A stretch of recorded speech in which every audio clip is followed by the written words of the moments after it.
Good morning, dear viewer. Pleasure to spend time with you this lovely Wednesday morning. Each and every single time you choose a national broadcaster. We're proud of you. You're so amazing. God bless you so much. We're coming to you live from Broadcast House, Nile Avenue, as we continue to celebrate women in business and how has a tech space enabled them to carry on their work. We've been privileged to meet different women from health, from the tech world itself, the women entrepreneurs, and listening to their stories, quite an inspiration and amazing, helping the mothers out there, the parents are trying to figure it out for their young people on which courses they should enroll in and how they can easily get into the job market, and also helping out the young students out there trying to choose the right courses and how they can go about a business. So many women have been here to share all that and much more every Monday, Tuesday and Wednesday. My name is Sandra Kahonde, and as always, I'm privileged and honored to be spending time with super women, brilliant, beautiful, very strong.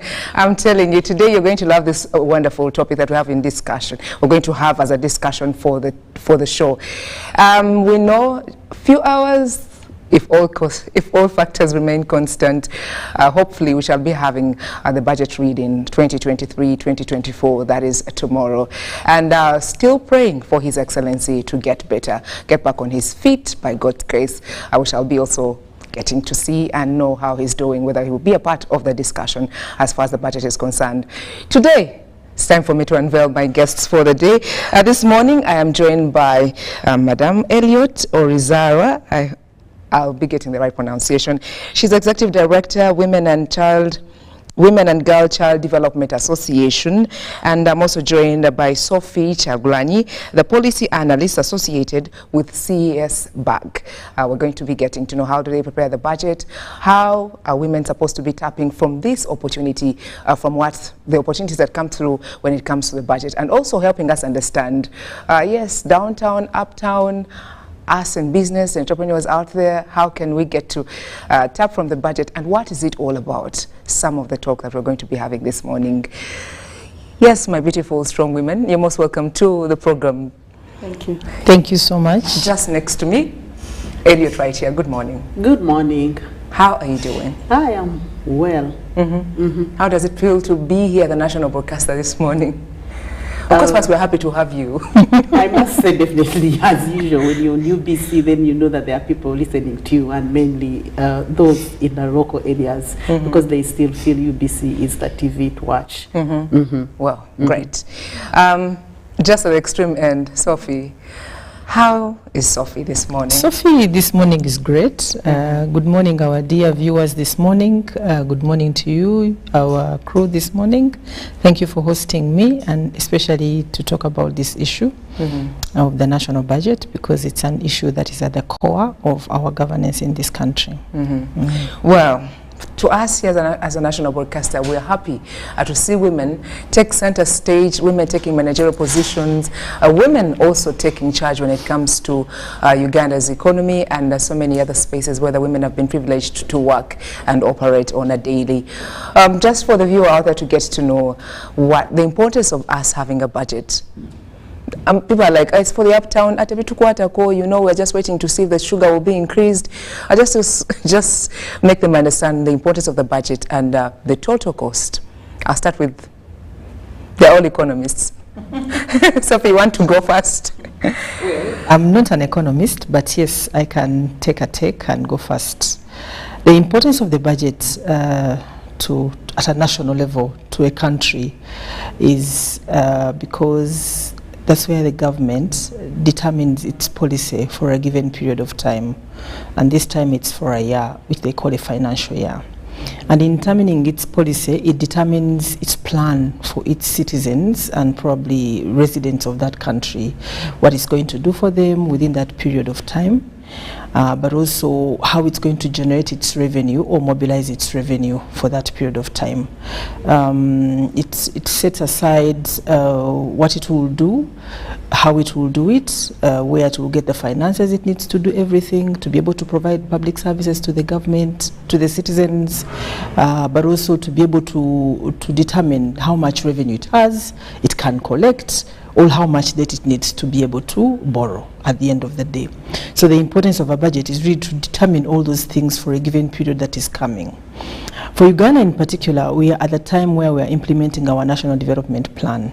I think we are in the third tier, the third stage, and this is the third public budget in respect to the National Development Plan. And in the National Development Plan, we had projections as a country where we should be at a particular time after 5 years, because our national budget is a 5-year tired. So the budget helps us to actualize some of the aspirations in the National Development Plan. But at the same time, it also helps us to realize some of the aspirations in different policies that we have as a country. Most of those policies are related with public service provision, because the whole major role of a government is provide services to its government, to its citizens, or its people largely. So the budget is one of those policy documents that really actualizes the provision of public services. And when they tell you that these are the budget priorities for this given period of time, or for financial year 2023 to 2024, it really means that those are the focus areas that they will really put public money to, or those are the areas they will put money to, or those are the areas they will implement, or those are the policies they will implement within that period. So for you as a citizen who is watching us this morning, or whoever gets to know any information about the budget, your role is now to monitor whether actually government is implementing what it said it will implement. Remember that when we elect a government in power, as we did in 2021, we sign up what we call a social contract. We agree with the government that you're going to rule us for this period of time, and as you rule us, for us what we're waiting for is public services. That's how we'll measure how well you're ruling us or you're governing us.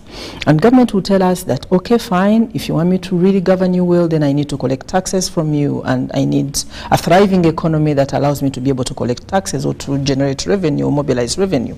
So it's that kind of arrangement or relationship that the citizens and the government have, and that's how it thrives for purposes of running a government. So during the budget making, reading and implementation process, that's where we see our government. That's actually the only time we see our government, second to when we are electing our different leaders into positions of power. So a national budget really is at that helm. It is really to tell us what government is going to do within a given period of time, how much money it has, how much money it has been able to mobilize in the previous year, what it has done, what it plans to do, who will benefit, how will you benefit, what policies it will develop within that period, how those policies will impact on its people, largely, and then plan for the government of Uganda as it implements its national development aspirations. So it's a call for all the Ugandans, all citizens who need to take part. Absolutely. Nothing like, neda munangi, it's no, it's for you. For those who sit home and think that the national budget is for government and its people, government and its people is actually you. So it trickles down to you eventually at some point. When you go to the healthy center to receive services of a healthy center, when you're sick, you're really interacting with your government. When you take your child to school, especially those that are taking their children to UPE schools, you're really interacting with your government. When you walk on the road, if you're selling your let me say matoke, for my people who are coming from Chanamkaka, you're moving your matoke from your garden to probably the nearest market, and you use the government road because you never constructed your road, that road as an individual, then you're interacting with your government. So in your day-to-day life, you actually interact with your government. You may not know it, but indeed you interact with your government. So those are the public services that the government wants to improve for you so that it makes life easier for you. So on a daily, there's entrepreneurs, the different women out there, each and every single day you're getting to know what your government has done, and you're tapping into those benefits that come through out of the budget. Absolutely. And for entrepreneurs, it's even more interesting because revenue generation or mobilization is actually from those that have taken on businesses and are earning some income, and then government comes in and taps that income to tax them. Maybe we shall be getting to know the total itself because there's been an increment compared to the last financial year. Absolutely. I'll just get Elliot's thoughts. What are your thoughts? Something that you'd love to add on what Sophie has given it to us? Yeah, thank you so much, Sophie. For me, maybe what I want to add is the conversation that we are having now. Having a conversation, the budget process now, as women, is not enough for the women in different spaces to know exactly what a budget is. As you have said, that the women entrepreneurs that we have in Uganda, if let's say we are talking about a percentage of 50% of women in entrepreneurship and different spaces, maybe in agribusiness, maybe when you talk of women in Nakasero market, talk about Owino, talk about Arua, talk about Guru. Those are the women that really we need to have on board to understand the budget process and why the budget is very important. As Sophie says, I think it is very important to know definitely that a budget is one of the important policies that we have in the country. And most of the times we find that women don't take a lot of time to understand what is in the budget and what is in for them and what is in for their children and maybe for the community. But as we have gone wrong in terms of the time that women have understood the budget and the citizens understanding the budget, we have not gone deeper to understand where does the money come from. That the money, as Sophie says, that a budget, we are looking at what comes in and what Instead comes of getting out. excited, we are looking at the bigger percentages, who is taking the biggest share. how much is budgeted for agriculture. And as Sophie said, the government of Uganda has the National Development Plan, of which mainly women really are involved in consultations, but not effective consultations to find out exactly if I am a woman in Nakasero, what do I need? Because most of the times we think that the budget is going to come out, the government is going to be read, as you said, Kaunde, that is going to be read tomorrow, and then people are going to be waiting. What has they given human capital development? What have they given education?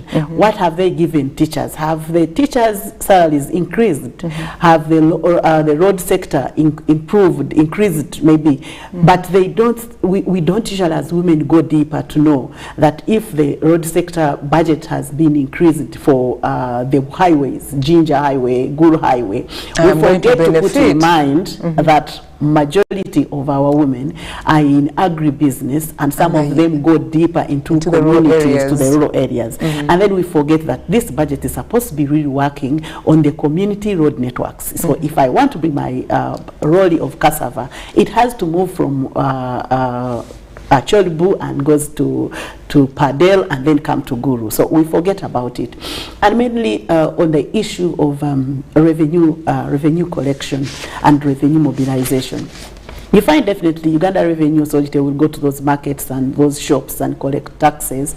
But then the biggest question is, do really women understand in the budget process where is the money going? In terms of effective service delivery, and the accountability part of it. If you go to these markets, and the markets may be where we have gone, and I think Sophie will bear me witness. If you go to Kalere now, you count the number of women that are paying taxes, and then you look at the services in the market, you just ask yourself why we need a budget. So it is very, very important for us women and the women in business to understand the budget processes. I was talking to, I think I was not talking to Sophie, but I was talking to someone like, we have CSBAG where we associate with, we have organizations that are talking about budgets like Uganda Debt Network and maybe CIATIN that is talking about issues of tax revenue mobilization. But then as women, we have not gone deeper to know what we want, because we are looking at those budgets maybe. Which kind of women are you talking about? I'm talking about the women. When I'm talking about the women, I'm talking about the ordinary woman, because others tend to exclude themselves. Yeah, like it's for the uptown, even me as a woman, those who have bigger investments, that's what they tend to think. Even me as a woman, I shouldn't tell you that I have been involved in every process of the budget. You know, I have looked at the budget, I have analyzed the budget, I have looked at what has gone into the human capital. When we are talking about the human capital development, that is where our niche is supposed to be looking at. Because there is agribusiness, there is education, there is health, there is water and development, all of which we think women need those things. Yes, very true. But when we go deeper to understand where the budget is gaining, where we are gaining from the budget, we just need to know, let's say, if there is early childhood education, if there is nutrition in the school, how much money is government giving education? So we should put more focused attention to the service delivery that comes through. Instead of looking at simple commodities or products that have been hiked, the prices have been hiked, and it's really tough for us. The prices of moving to those destinations that you are talking about, to take my goods to destination in the rural areas, one looks at those other costs that come through and forgets the service delivery, which is the core. Something for us to ponder about. Earlier on you were explaining, I love the bit of like, we get excited on who is taking the biggest share, who is benefiting, and we don't ask ourselves, where is this money coming from? First of all, maybe we need to know, I think Sophie talked about it, we need to know that our budget comes from how we develop the National Development Plan. And when we are looking at the National Development Plan, whether it is looking at transforming lives, then we go back to understand that the budget of Uganda, the way Uganda has been budgeting, of late, since last year, I think, Sophie, if you can bear me witness, we have changed from a result-based approach to to program-based approach. So if let's say we are talking about a budget for education sector must have programs that the government is going to allocate money. Then for us, we are looking at how government is allocating money, but we don't put in mind of where government is going to get this money from. First of all, we know that government has the money from taxes, and then government has to borrow money. That is another query. That is another query. But we don't know how government is borrowing this money, how much interest government is going to add, and who is going to pay the interest. Who is going to pay the interest, and the duration of time. Yes. How shall we be able to meet? Yes. Maybe we are not going to answer that question now. But women, to understand the budget process, we need to make sure that we understand where the money is coming from. And even when you are saying that maybe money for water and development, water and sanitation should increase, first of all, we need to know where is this money coming from. Is it a donor money? Is it money that the government is supposed to pay back? And who is going to pay back? Then we need to know that women are in business, of which mainly I will not hide this, of which mainly people take it. Some citizens take it that women don't pay taxes. Yeah, because they yes, they're like, think women most don't pay of the taxes. women are in the informal sector. Yes. And that's why they're tagging. That's why they're tagging that women don't pay taxes. Maybe Sophie can add on that. But for me, I pay taxes. My mother pays taxes. Except the only difference is my mother may be paying taxes indirectly. I remember recently we had a conversation where they were saying they should increase the taxes on Pampers. And someone was like, who needs Pampers? And before we were thinking that Pampers are used by babies, by those who have babies. Exactly. But today if you go around all these hospitals, you find there are old people who are sick, who are using Pampers. And both the men and the women. And at a certain time you are going to find out that the health services are going to increase their fees because maybe you are using more than 5 bed sheets a day, because you are not putting a pamper, because this pamper is expensive. So those are things we are supposed to be looking at. But the most important, if you go back to the budget process and in terms of women understanding the budget process, I think the most important thing is women to be educated. And when I talk about women, I'm not talking about a woman only in Kampala or in civil society. I'm talking a woman in church. I'm talking about this group of Mothers Union. I'm talking about this group of guild women. I'm talking about this group of CBO that is making soap. If I talk from my own, the circles. Who stay in the communities. Yes, who stays in the communities. And as you talk on circles, when they said circles are not taxed, every person started a circle. Women started a circle. Actually, even our organization started a circle because we thought, it is not taxed. So you see, our mindset is government must have money to put for service delivery, but we should not pay taxes. We should not be part of that load. Yes. But then we're like, why is it even at the end of the day borrowing?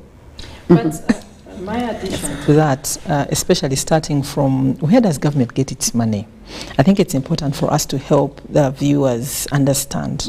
This year's budget, as read in May, is to the tune of 52 trillion Uganda shillings. And that 52 trillion Uganda shillings is sourced from different aspects. 29 trillion, about 29 trillion will be from domestic revenue. And that's where you'll find probably taxes or tax revenue. Then you have about 8 trillion from external financing. I'll later tell you what exactly is in external financing. Then you have about 287 billion, that is sourced from local government revenue. And local government revenue is actually a new, I would say, is a new approach of trying to understand how much revenue is a government collecting through local government revenue mobilization strategies. And it's good that now we are seeing it being reflected. So we have close to 287 billion Uganda shillings. Then you find about 8 trillion Uganda shillings as domestic debt refinancing. And I think that's where we should now start getting a bit worried. You know? Then you find about 3 trillion as domestic borrowing, you see. And then you have about 2.7 trillion as budget support. And when you add all this together, then you get your 52. But it's important for us to understand, when you break all of this, what exactly is in each of these that we seem to see. So the tax revenue that Madam Elliot is talking about can only be reflected in the 29 trillion. Which is the external financing? No, which is the domestic revenue. The domestic revenue. Yeah, but you have all these other aspects of revenue generation that government would use as sources. But it's also important for us to note that government will fund its budget to the tune of 80% from its own sources and 20% from external financing, which is very important to note. But the 80%, what does it contain? That's where the niche is. The 80% contains the domestic debt refinancing, contains the domestic borrowing, contains the domestic revenue. You know, all of that is in the 80%. Then external, which is 20%, is where you have external financing. Then you have budget support. So all these is important for the citizen out there to know. If you don't pay your tax, then certainly government will not have the money to be able to provide its services. But it's also key for us to note that citizens choose not to pay tax, not because probably they do not, maybe some of them do not want to pay tax, but there are those that do not feel a connection with their government to be able to pay that tax. There has to be a little bit of patriotism. But not only patriotism. Patriotism is not what I do only. Patriotism is also what the government does. And the services also. Absolutely. So if I go to this healthy center and I am able to access a public service with completely no hassle, in the shortest time possible. If I am an entrepreneur and I want to register my company, and in 30 minutes I've registered, in 30 minutes I have an affordable cost, why can't I pay a tax? You know, it really inspire me to pay the tax, but it will also motivate me, and probably it will incentivize that bit of paying taxes. So citizens are really discerning the whole payment of tax. Away from even just getting the awareness itself. Absolutely. They just don't want to take part. Simply because they want see the their good things, government. but at least we want to be at the back seat. Absolutely. When they need their government, they don't see their government. When I go to a hospital, I must see my government in how it relates with treating me for an ailment I have. Are there doctors? Is there medicine? Is the health center nearer to where I am? Is it accessible? Is the medicine available? Even if it's at a cost, is it affordable? Can I afford it? The complaint, even at the lowest level. The complaints are coming through that there's been an increase in that figure that you talked about, the 52, but does it reflect the progress of the economy of the country? And when you unpack it, you'll be able to understand. If you're looking at progress of an economy, what would you be looking at, for instance? What are the markers? What are the indicators? The first indicator is employment. Today, we have a tune of 800 citizens, youth, young Ugandans that get to employment level, employment age. The question is, as Uganda today, on a daily basis, moreover, on an annual basis, sorry. So the question is that as Uganda today, are we able to create over 800 jobs annually? Wow. Because if we can't create 800 jobs annually, we are going to lose out on the 800 young Ugandans that very energetic and are ready to get into the job market. And the moment you lose out on those, it means that your economy cannot. Yeah, but maybe so if I can interject. Cannot get to the peak and absolutely. the plans that have been set for the national development. It doesn't even matter. Kaunde shouldn't be excited, and maybe the viewers be excited of the increase. of our budget. In the budget world is where we say that the budget has increased at a decreasing rate. We may need to look at the budget and find out, yes, it has increased, but for who? That big question, for who? And for what? And who's going to tax? And who is going to tax? The other bits. You know, So Sophie's talking about the health sector. When you go to Murago and maybe you want to see a doctor, but going to Murago and seeing a doctor is one thing, but then a doctor prescribing for you the medicine that you are supposed to buy. And you cannot access the medication. You can't access the medication. But again, even looking at what is happening here, just in Kampala, look at the potholes. And then you compare it with the increased amounts, 52 trillion. When we all hear that, we're like, the budget of Uganda has been increased. But we need to put back the question, this has increased, but for what? Maybe it has increased for security, and of which we need, because we have seen so many people dying, we have seen so many people being killed, and the gun killing is too high. But maybe we need, what we want to see, and I don't know whether Sophie is going to agree with me, speaking on behalf of women. We want peace, but is there peace in their homes? Is there money? How much money have you seen for curbing gender-based violence? You know, women are being killed actually, day and night. We have seen women have been maternal deaths. When you got the market going back into the economic growth and the entrepreneurs in the market, there are no lights actually. There are no lights in the market. So whose budget? If we want to see this budget high, whose budget? If we go to the schools, which school do you go to? Maybe Kahunda, I don't know that I have children. I do. Yes. Recently we're looking at this budget and we're looking at how much money has gone into education, but maybe going to increased funding, increased money for teachers. But do we have all the teachers? Do we have teachers for special needs? Do you have teachers for special children? We have mothers and maybe parents who have decided to leave their children at home because there are no teachers in the school. I must say that I am one of the trainers for government of Uganda, and recently we were in Mubende inside, and we are looking at the number of teachers at school. We are looking at the number of classrooms at school, but here we are saying budget has increased to 52%. There is a school that has more than 800 with only 11 teachers. Yes, 11 teachers. And teachers are saying we are tired. We are moving, long kilometers from our schools to our home. There are no houses for teachers. So we shouldn't be excited about the 52 billion, but we are supposed to be excited in going deeper to understand what is in the budget for Uganda. If it is going to be ready tomorrow, it is being ready for who?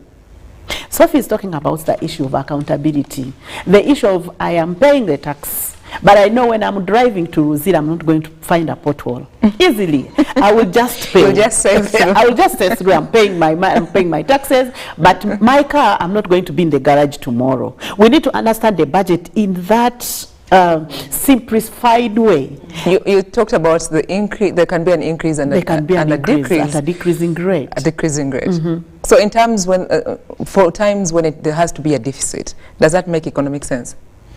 I think economic sense is also, we also need to unpack it and understand it. When you say economic sense, to me as an individual, what makes economic sense is my wallet having some money that allows me to meet my economic needs at the moment.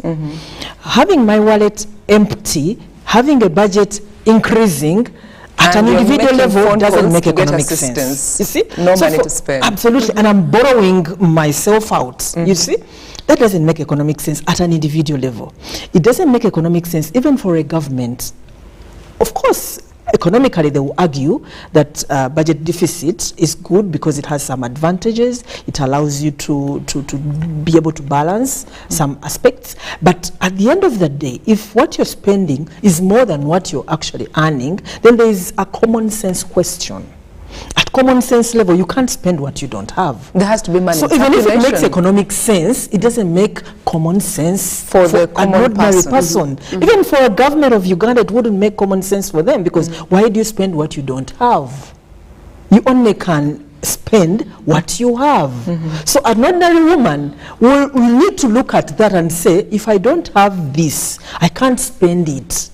So that's what it means. For economics and economists, they will argue from an economics angle. But we need to translate it to an ordinary woman's life or an ordinary man's life. What does it mean for them? It increases every year, by the way. For the last 5 years, it's been increasing, very good. Growth is high, very good. Development is considered to be high, very good. But ask an ordinary Ugandan. Today, 1 kg of sugar costs 6,000 Uganda shillings. 6,000. You ask someone, how much do you have on you? To buy to buy 1 kg per day, how much do you have on you? How much? A meal in Kampala alone costs from 6,000 and above. You see, not below. So how many can afford that meal? Even in Kampala here, before you go to the upcountry places. So what needs to be done? What are some of those priorities that we need to look at to be able to generate maybe the domestic revenue? So for me, my key priority is the economy's ability to nurture and create jobs for its people, to be productive, investing in productive sectors like agriculture, agribusiness. But the PDM process. Not really PDM. I don't want to bring in PDM in this conversation.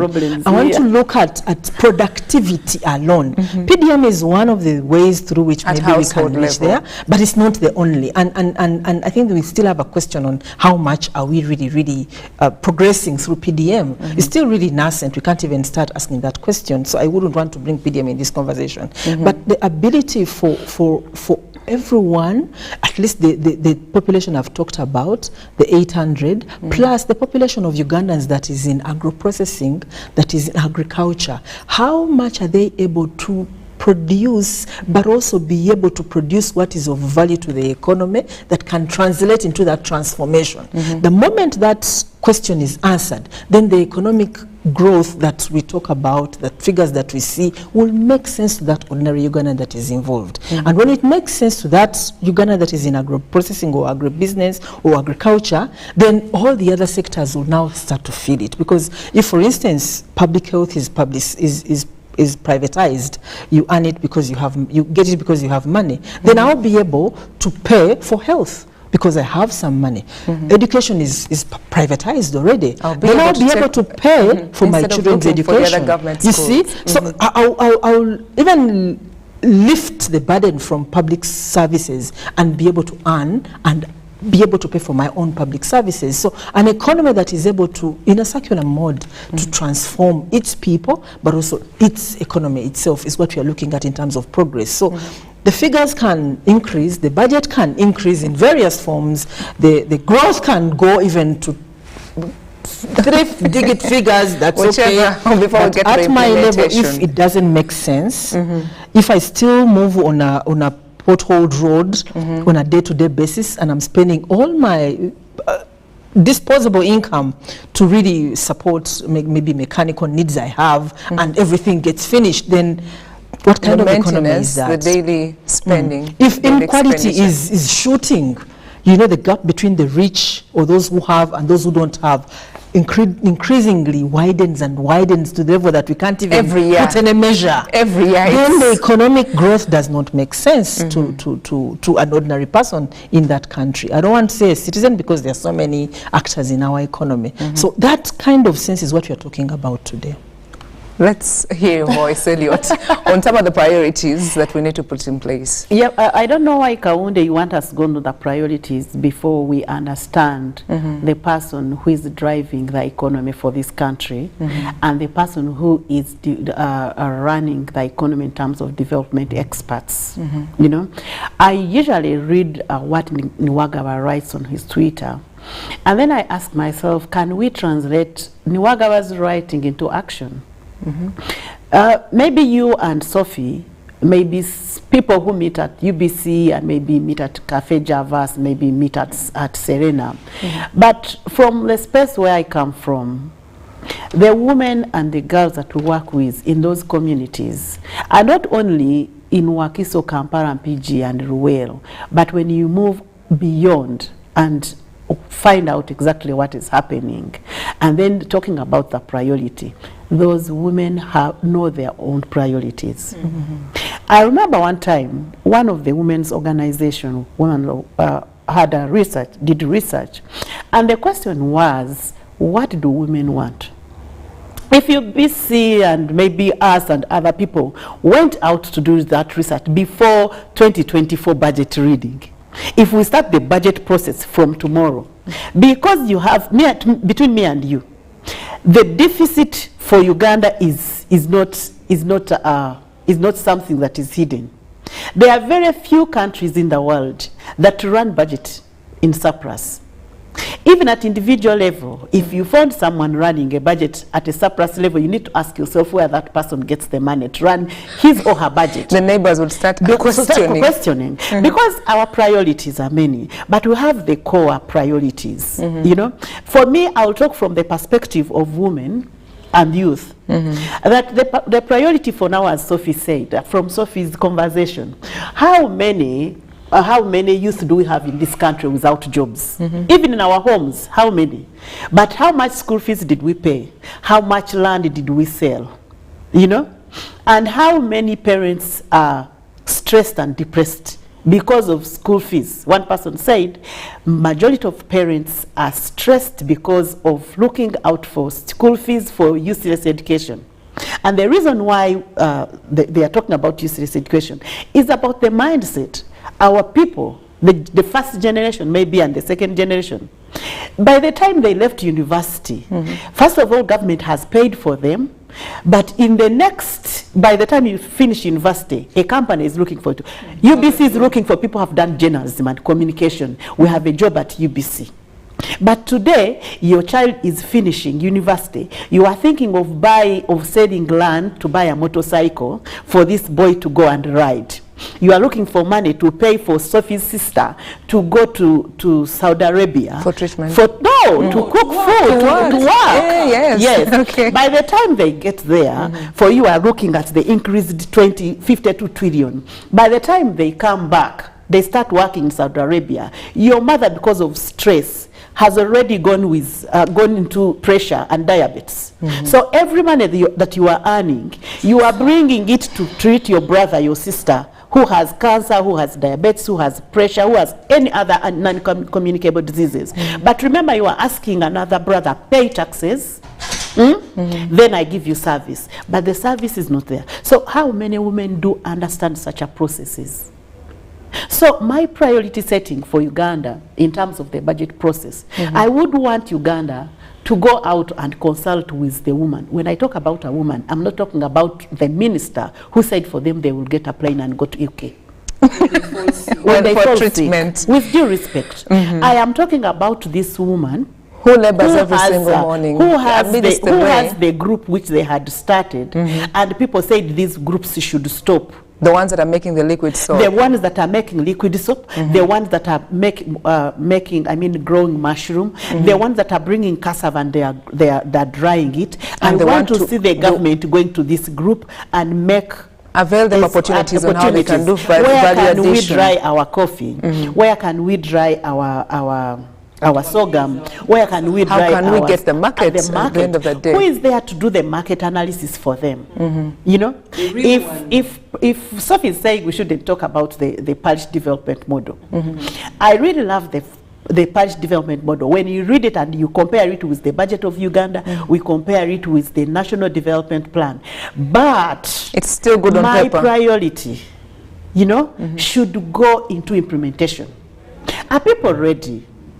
We are here in Chivoga, and someone says they brought me pigs. My sister, you can't say budget priority for PDM, for mindset change. We are bringing you 2 piglets when you don't have a house. You don't have, I don't know how they call it. You don't have a shelter. You don't have a shelter for them. You don't have feeds for them.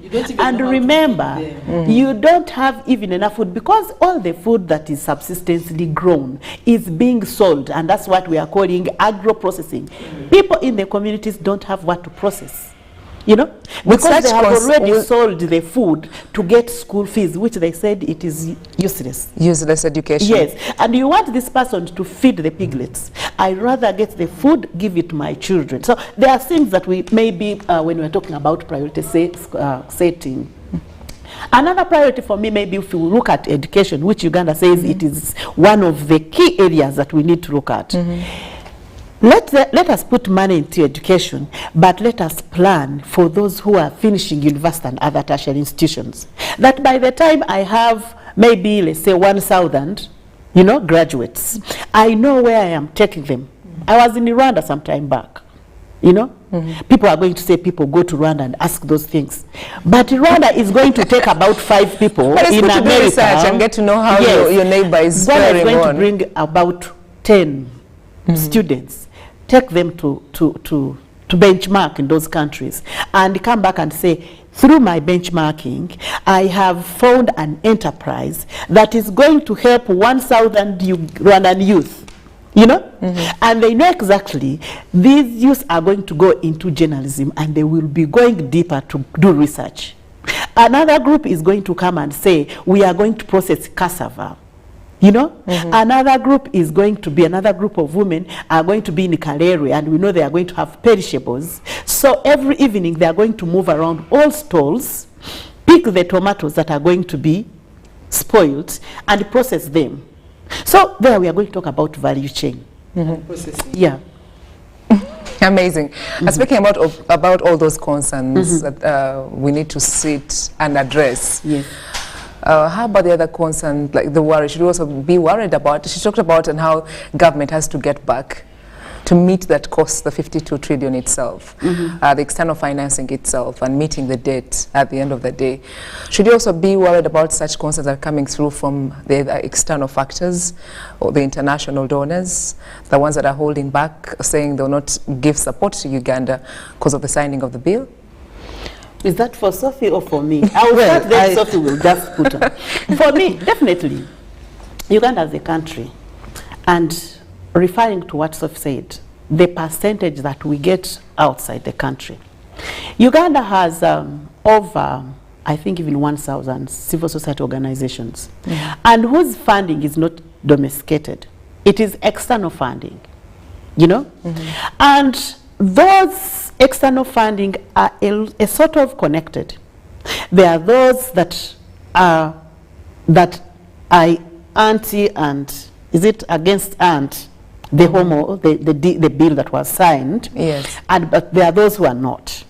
But that connection will definitely affect the income of Ugandans, because our salaries come from those external donations.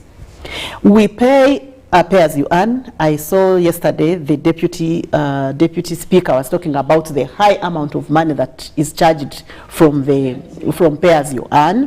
Definitely, even pay as you earn is going to reduce. Even women who are in the markets, some of them are funded external.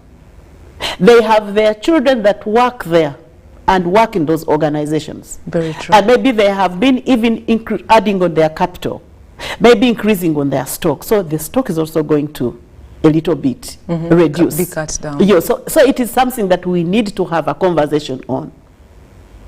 Sophie, you can add. I think there is certainly going to be a trickle-down effect. If it is true, like we have been told, that development aid is going to reduce because of the actions that Uganda has taken on the Anti-Homosexuality Act, then we will see it in different ways. As I've already told you, in the budget, we have close to 2.9 trillion Uganda shillings that is contributed as budget support. But what I've seen from my reading of different news pieces is that what different development actors are going to reduce relates to aid. That's what I've seen. And it translates into maybe aid that comes to Uganda either through budget support or externally to different other actors. And if that is what is actually going to reduce or to be taken away, if it really happens, then yes, indeed, we'll see some bit of effect. But the question is on to what extent, what will be the magnitude? Whether with the national budget, with the 52 trillion Uganda shillings, if indeed it affects us and indeed they go by that, we'll maybe lose, if it goes there, close to 2.9 trillion out of the 52, if that's true. But if it's not, then, I've also seen some have indicated but have not said that we are actually going to cut aid to Uganda. So it's still a conversation that is so fluid. We don't know where it's going to end. So for Uganda, we can't start getting worried. However, with or without that aid or that support, Ugandans should already be worried, because we as a country, we cannot finance our budget 100% from our own resources. The 80% I talked about, when I unpack it, it is borrowing, domestic borrowing, it's external debt financing. Only 29 trillion is from revenue. 29 trillion plus about 287 billion, if you look at local revenue mobilization, is what is from revenue generation from Ugandans. So closely about, let me say, maybe 30, to really risk a figure here, maybe about 32 trillion Uganda shillings is what we can afford as Ugandans. So all the other resources, even 52 trillion, We are looking elsewhere. we are looking elsewhere. So keeping our eyes with or open. without that aid, we are already in a challenging situation as a country. We can't finance our budget 100% from our own resources, core, without debt financing, domestic borrowing, all of these appendages. So for me, that's where I would take this conversation. So the hula baloo around the Anti-Homosexuality Act, yes, is there, but its implications on the economy is already in its challenging situation. So it maybe will affect the economy much more, but it's already being challenged. Wow, few minutes to the top of the hour, 11, and I'm yet to be chased out of studio, but a great conversation, and still has to flow, like Sophie puts it. It's a conversation we need to have on almost of those other issues that the ladies have been able to point at. Before we let them go enjoy their day, looking forward to tomorrow and the excitement. Elliot says we shouldn't really be excited, but what's in for the woman out there as we wait on for the reading of the budget? Before we let you go, something that you really want to let the viewer get to understand, or more so the women. Okay, thank you so much, dear viewers, and especially the women, definitely. We don't need to be comfortable as women. We don't need to continue thinking that since a budget usually is for the head of the family, today things have changed. Women have also to participate in the development process, and women must know what is in for them in the budget and what is not for them, and where do we gain from, so that we can be able to know that as we pay our taxes, as we run around to look for school fees and look for capital for our small, medium and enterprises, we must ask the government, where are we in the budget? For me, for our viewers, women or others, especially the youth of this country, and of course the men who are in the largest actors in this economy, I think there are two aspects that I would want you to really pay attention to. The first one is please, if you're in economic activity where the government is expecting to raise or mobilize revenue from, pay your tax. Pay your tax so that your government can be able to reach a service to you. My other appeal is to the public, to the government of Uganda. My appeal to the government of Uganda is let services to the people be delivered 100%. Deliver services from an angle that allows the citizens to actually pay their tax, that incentivizes tax payment, but doesn't discourage tax payment. That appeal to both sides for me is very important for the public relationship that we share between the citizens and their government. The other appeal I make, and this appeal I make to citizens, patriotism, the way we understand it, not the way we've been told it should be. It should be. And I want you to really We're still tell the dilly-dallying around difference. it. I know. Patriotism will only make sense to you if you monitor how your government is utilizing the resources it has allocated for different things. Is how you'll monitor whether your government is present in your day-to-day. How you'll monitor whether your government is accountable. Who is your government? Understand who your government is at all levels. At the lowest level, you have local government actors. You have your district representatives. You have your parish representatives and leaders. Those are the ones you should be looking out to. When you see, for instance, a road being constructed in your area, put in interest in finding out who is doing this road here. If you find a building and you're told it's a public building, find out, even if it's a house, by the way, and someone is putting up this very massive structure of a house, find out who is actually constructing this house in our neighborhood. Who are they? Where do they come from? Where do they get this money? Because for me, if we do not pay attention as citizens to what is happening in our surroundings, we'll miss the relationship with our government. We'll not get to know. If we leave everything to the government will not get to know what your priorities are, like Elliot has told us. The government is interested in giving you, but may not want to know what exactly do you want, so that we give you what you're looking out for, what you want. Or we give you some, so really they can give you some monitor more. Your government's performance and hold them accountable. Today, holding government accountable has become an offense, in quotes. Everyone fears it because the moment you start asking the right questions, of course, those are the questions that make them uncomfortable, they label you as an enemy of the government.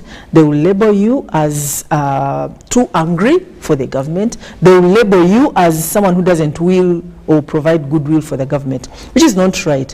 But please do not fear for your country. That is where patriotism is. Patriotism would allow you to raise the right questions with your leaders at all levels, even at the lowest, at the village level. At the parish level. Ask those questions and don't fear to ask the questions. That's where patriotism is. We wait for budget reading tomorrow, but let's understand and ask them to help us translate what they've read into our day-to-day life. For women entrepreneurs, the informal, the informal, the ones that don't pay taxes? No. I actually wanted to correct. When you say women in the informal don't pay taxes, I don't think that's correct. They pay taxes on a daily through their consumables. So we shouldn't have salt, complaints. sugar, salt. They pay at consumable level. But beyond that, this month, next month, they're going to pay presumptive tax already. The Uganda Revenue Authority is targeting them to pay presumptive tax. You see? So who doesn't pay tax in Uganda? Not women, at least. Yes. Good clarification coming from Sophie. Well, Elliot, something itching that you really want to share? No, because the conversation, 1 hour for the conversation between me and Sophie is a very, very short time. But I think something that, again, I need to ponder on is to be participatory in all this. It's when we are talking about men and we are talking about women and we are talking about the youth, it's like we are telling us that the UBC staff shouldn't be there. We want to see a conversation from the journalists, from media, talking about the budget, not only listening to us, but because you have your own things. Actually, today we are talking about a responsive budget. We are talking a budget that is fair for everyone.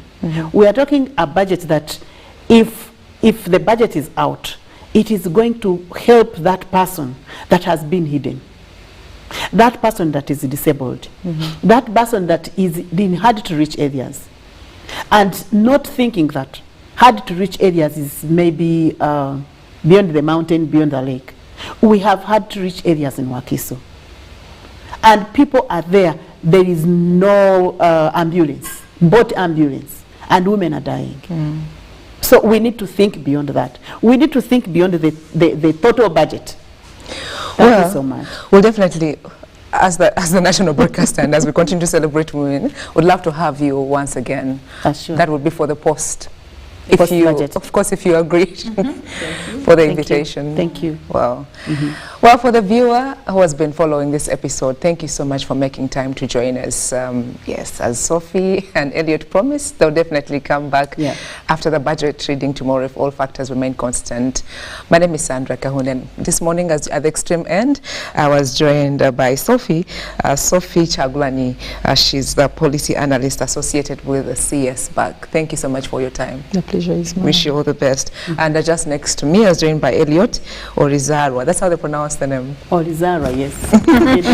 The Executive Director, Women and Girl Child Development Association. Well, the make time once again, we shall be much Honored to have them once again. Well, enjoy your day, and looking forward to spending more time tomorrow. And as UBC, we shall be giving you the budget reading live from wherever you will be watching us from. Enjoy your day. God bless you.